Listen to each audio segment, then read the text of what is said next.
कृष्णारी अध्याय 18 ओळी क्रमांक 1558 ते 1760 पर्यंत साधकांनी आजच्या दिवशीचे पारायण करावे. माऊली सांगतात, आता अर्जुनाचा मोह नाश झालेला आहे आणि अर्जुन युद्धास तयार झालेला आहे. संजयाला सुद्धा व्यासमुनींच्या कृपेने हे गीता तत्व, हे 700 श्लोकाचे गीता ऐकायला मिळाले. संजयाची स्थिती म्हणजे मीठ सागरात मिसळल्यानंतर ते सागराची एकरूप व्हावं. लोखंडाचं सोनं झाल्यावर परत त्याचं लोखंडपण दूर व्हावं, तसं संजयाची स्थिती झालेली आहे. इथे अर्जुन मोहातून मुक्त झाला, युद्धास तयार झाला आणि अर्जुनाला परमोच्च ज्ञान प्राप्त झालं. खरं म्हणजे भगवान श्रीकृष्ण अर्जुनाच्या निमित्ताने आपल्यासमोर गीता तत्व मांडत आहेत आणि माऊली ज्ञानोबा सुद्धा श्रीकृष्णाच्या भूमिकेत येऊन आपल्या मनरूपी अर्जुनाला उपदेश करण्यासाठी माऊलीने ज्ञानेश्वरी नावाचं तत्व आपल्यासाठीच लिहून ठेवलेलं आहे. माऊली सांगतात की प्रत्येकाजवळ काहीतरी असतं, मग कोणापाशी काय असतं बरं? कृष्णासारखा वक्ता असेल ना, तर त्याच्यापाशी तर सर्वच काही आहे. घेणारा कमी पडेल, पण देणारा मात्र कधीही कमी पडणार नाही. जिथे चंद्र आहे तिथे चंद्रिका आहे, जिथे शंभू आहे तिथे अंबिका आहे, जिथे संत आहे तिथे विवेक आहेत, जो राजा आहे तो श्रीमंतच आहे, गुरु आहे तिथे ज्ञान आहेच, भाग्य आहे तिथे विलास आहेच, भक्त आहे तिथे देव आहेच, शिष्य आहे तिथे गुरु आहेच, मुलगा मुलगी आहे तिथे आई वडील निश्चितच आहेत. माऊलीने हे वर्णन करत असताना गीतेची महती वर्णन केली, महाभारताची महती वर्णन केली. 700 श्लोकाची गीता 9033 ओव्यांच्या रूपाने, 3500 दृष्टांताच्या रूपाने, 56 भाषाचं एकत्रीकरण करून, 42 अलंकाराचं संघटन करून एकच गीता तत्व माऊलीने आपल्यासमोर ज्ञानेश्वरीच्या रूपाने मांडलं. तसं ज्ञानेश्वरीसारखा गीतेवर टीका करणारा ग्रंथ नाही, असे अनेक विद्वानांचे मत आहेत.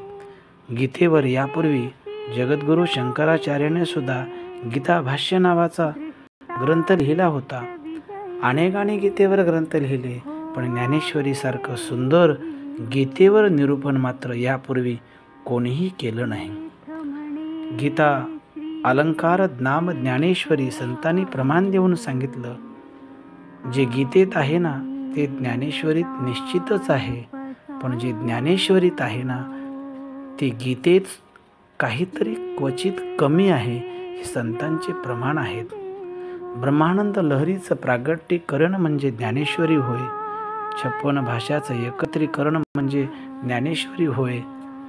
गीतेच्या 700 श्लोकाचं अध्ययन न करता माऊलीच्या एका तरी ओवीचा अनुभव घ्यावा, हे नामदेवराय आवर्जून सांगतात. ही ज्ञानेश्वरी अज्ञानालाही कळतं, ही ज्ञानेश्वरी दगडरूपी जीवाला सुद्धा कळते. फक्त इथे तुमचा शुद्ध भाव घेऊन तुम्ही आलं पाहिजे. म्हणून जीवनात एकदा तरी आपण ज्ञानेश्वरी वाचावीच, हा आग्रह अनेक संतांनी केलेला आहे. हे गीता तत्व आपलं जीवन समृद्ध करणारं गीता तत्व आहे. हे गीता तत्व आपल्याला जीवनाला आनंदमय करणारं हे गीता तत्व आहे. या गीता तत्वाची गुरु परंपरा सांगत असताना भगवान शंभू महादेवापासून मच्छिंद्राकडून गोरक्षाकडे, गोरक्षाकडून गहिनीकडे, गहिनीनाथाकडून निवृत्तीनाथाकडे, निवृत्तीनाथाकडून ज्ञानदेवाकडे आणि ज्ञानदेवाकडून तुम्हा आम्हा सर्व बद्ध जीवाकडे हे गीता तत्व पोहोचलेलं आहे. माऊलींनो, दरवर्षी आपण श्रावण शुद्ध प्रतिपदा ते भाद्रपद षष्ठी या कालावधीमध्ये हे ग्रंथराज ज्ञानेश्वरीचं पारायण करतो. हा अमृतमय सोहळा, हा ज्ञानमय सोहळा, हा आनंदमय सोहळा तुम्हा आम्हा सर्वांना मोठ्या भाग्याने अनुभवायस मिळतो. यावर्षी तर आपण जवळजवळ 11,000 साधक या आनंदमय सोहळ्याचा आनंद घेत आहेत. प्रत्येकजण आपापल्या घरी मोठ्या आनंदाने आपल्या सोयीच्या वेळेनुसार पारायण करून या ज्ञानयज्ञात सहभागी झालेला आहे. माऊलींनो, आपण जोपर्यंत या पृथ्वी तलावर आहोत ना, तोपर्यंत प्रत्येक श्रावण महिन्यामध्ये आम्ही वारकरी परिवाराकडून हा ज्ञानयज्ञ सुरूच असणार आहे.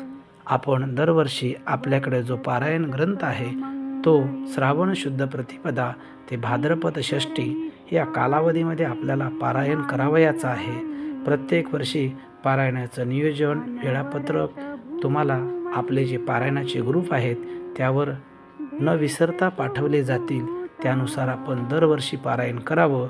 आणि सांगता सोहळ्याला मात्र एक दिवस सर्वांनी निश्चित यावं. यावर्षीचा सुद्धा सांगता सोहळा मामा मंगल कार्यालय मारतळा येथेच 29 ऑगस्ट 2025 शुक्रवार रोजी सकाळी 9 ते 1 या वेळेमध्ये संपन्न होणार आहे.